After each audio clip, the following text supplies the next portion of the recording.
कलकत्ता में कौन सा गीत था वो? हिंदुस्तान में ब्रिटेन के लोगों के समर्थक बहुत बड़ी संख्या में रहे, और ना सिर्फ ब्रिटेन के समर्थक रहे बल्कि अंग्रेजों के तलवे चाटने वाले घराने इस देश में रहे। अंग्रेजों की जी हजूरी करने वाले घराने इस देश में रहे, और जिन खानदानों ने अंग्रेजों के जितने ज्यादा तलवे चाटे उन्हीं खानदानों का नाम इस देश में गर्व से लेते हैं लोग। जो अंग्रेजों के सबसे ज्यादा पिट्ठू बनकर रहे, जो अंग्रेजों के चरणों में साष्टांग बिछ जाते थे, ऐसे ही लोगों को इस देश के इतिहास में पढ़ाया जाता है। और ऐसा ही एक खानदान था जो अंग्रेजों की गुलामी में आकंठ डूबा हुआ था। उस खानदान का नाम था टैगोर खानदान। और उस टैगोर खानदान का एक व्यक्ति था जिसका नाम था रविंद्रनाथ टैगोर। उस रविंद्रनाथ टैगोर ने जॉर्ज पंचम के स्वागत के लिए एक गीत लिख दिया था।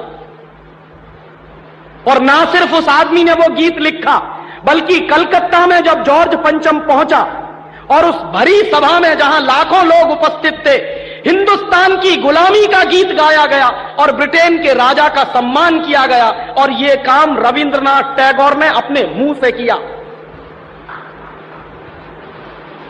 और वो गीत कौन सा था जो रविंद्रनाथ टैगोर ने इंग्लैंड के राजा की स्तुति का गान करते हुए लिखा था? वो गीत वही है जिसको आप कहते हैं जनगण मन अधिनायक जय हे भारत भाग्य विधाता। बहुत शर्म आती है मेरे जैसे आदमी को जब वो गीत गाने के लिए कोई मुझे कहता है कि ये गाओ। क्यों गाएं उस गीत को? रविन्द्रनाथ टैगोर तो चापलूसी करते थे अंग्रेजों की, रविन्द्रनाथ टैगोर तो चाटुकार थे अंग्रेजों के, और रविन्द्रनाथ टैगोर तो साइकोफेंट थे अंग्रेजों के। इसलिए उन्होंने अंग्रेजों के राजा के सम्मान में वो गीत लिखा था। मैं तो नहीं हूं, मुझे तो अंग्रेजों की चापलूसी से कोई मतलब नहीं है। मैं तो अंग्रेजों का उससे ज्यादा विरोधी हूं जितना कोई हो सकता। लेकिन मेरे आजाद देश में उस गीत को बार बार गवाया जाए, यह मेरा राष्ट्रीय अपमान का प्रश्न है। और जिस गीत को अंग्रेजों के राजा जॉर्ज पंचम के स्वागत में गाया था रविन्द्रनाथ टैगोर ने, वही गीत 5 दिन पहले दिल्ली के एयरपोर्ट पर गाया गया महारानी के सम्मान में। आपने कभी ध्यान दिया है उस गीत के शब्द क्या हैं और उन शब्दों का मतलब क्या है? जनगण मन अधिनायक जय हे, हिंदुस्तान की जनता के मनों के अधिनायक तुम्हारी जय हो, ये मतलब है। जनगण मन अधिनायक जय है माने जॉर्ज पंचम तुम हिंदुस्तान की जनता के मनों के, जनता के गणों के अधिनायक हो, सुपर बॉस हो, इसलिए तुम्हारी जय हो। ये रविन्द्रनाथ टैगोर गा रहे हैं। भला इससे ज्यादा चाटुकारिता का दूसरा कोई प्रमाण मिल सकता? इससे ज्यादा साइकोफेंसी का दूसरा कोई प्रमाण आपको मिल सकता? और दूसरी लाइन है जनगण मन अधिनायक जय है भारत भाग्य विधाता, माने तुम भारत के भाग्य विधाता हो, माने हमारा भाग्य तुम लिख रहे हो। यह तो कोई भगवान से भी नहीं कहता है। लेकिन रविन्द्रनाथ टैगोर ने तो हिंदुस्तान के साम्राज्यवादी राजा का प्रतीक जो जॉर्ज पंचम था उसको भगवान से भी ऊपर रख दिया था कि तुम तो भारत के भाग्य विधाता हो। पंजाब सिंध गुजरात मराठा द्राविड़ उत्कल बंग, विंध्य हिमाचल यमुना जंगा, उच्छल जलधि तिरंग, तब शुभ नामे जागे तब शुभ आशीष मांगे।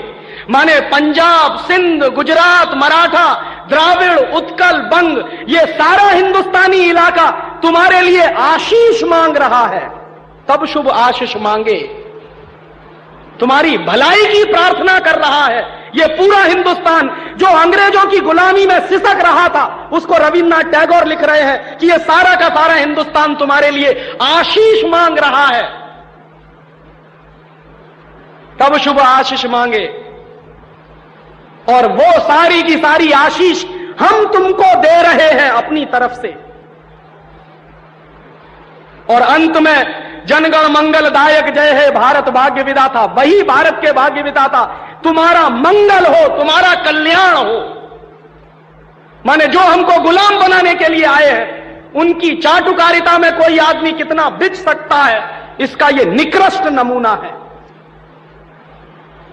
और अंत में वो कह रहे हैं कि जय हे जय हे जय हे, माने तुम्हारी ही जय है, तुम्हारी ही जय है, तुम्हारी ही जय है।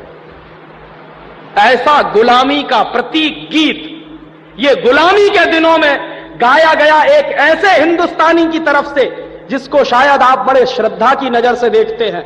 और ये गीत जब गा दिया था उन्होंने और चरणों में बिछ गए थे रविंद्रनाथ टैगोर, तब अंग्रेजों ने उनको नोबेल प्राइज दिलवा दिया था पुरस्कार के रूप में।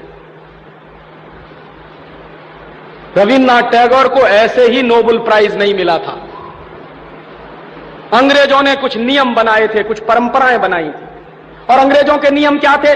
जो अंग्रेजों की जितनी ज्यादा चाटुकारिता करे, जो अंग्रेजों के जितने ज्यादा पैर चाटे, उसी को अंग्रेजी सरकार राय बहादुर का खिताब देती थी। उसी को अंग्रेजी सरकार हिंदुस्तान में और इंग्लैंड में नाइटहुड की पदवियां दिया करती थी। ऐसे ही लोगों को अंग्रेजों की तरफ से इनाम मिलते थे, क्योंकि वो अंग्रेजों के चरण चाटते थे और हिंदुस्तान को गालियां देते थे। और ऐसे चरण चाटू लोग आपने नाम सुना है, हिंदुस्तान के राजाओं के दरबार में कुछ चारण और भाट हुआ करते थे। वो चारण और भाट क्या करते थे? राजा चाहे जितना गंदा हो, चाहे जितना बदमाश हो, चाहे जितना लफंगा हो, लुच्चा हो, वो चारण और भाट हमेशा राजा की प्रशंसा ही करते थे। बदले में राजा उनको कुछ इनाम बांटता था। ऐसे चारण भाटों का खानदान है ये टैगोर खानदान, जिन्होंने ये गीत लिखा है। और मेरा अंदर से रोम रोम कांप जाता है जब कोई मुझे कहता है कि राजीव भाई जनगण मन गाइए। क्यों गाएं? हिंदुस्तान का गीत नहीं है जनगण मन अधिनायक जय। हिंदुस्तान का गीत तो वंदे मातरम रहा है।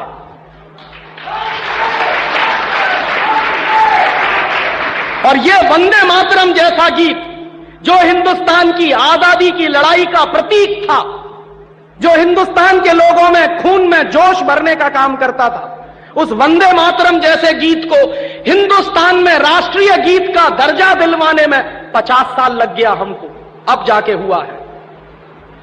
लेकिन जो गुलामी के जमाने का गीत था जनगण मन अधिनायक जय है, वो आजादी के तुरंत बाद हिंदुस्तान के उन गुलाम लोगों ने, जो शरीर से आजाद होंगे लेकिन दिमाग से गुलाम होंगे, हिंदुस्तान का राष्ट्रीय गीत बनाया था उन्होंने। और आप में से बहुत कम लोग जानते होंगे कि कांग्रेस के 2 अधिवेशन हुए थे, जिन दोनों अधिवेशनों में यह फैसला हुआ था सर्वसम्मति से कि हिंदुस्तान की आजादी के बाद जनगण मन हमारा राष्ट्रीय गीत नहीं रहेगा। यह फैसला हुआ था कांग्रेस की समिति में। लेकिन उन्हीं कांग्रेस के लुच्चे नेताओं ने आजादी के बाद उसी को अपने देश का राष्ट्रीय गीत घोषित करवा दिया। इससे ज्यादा शर्म की दूसरी बात कोई हो नहीं सकती।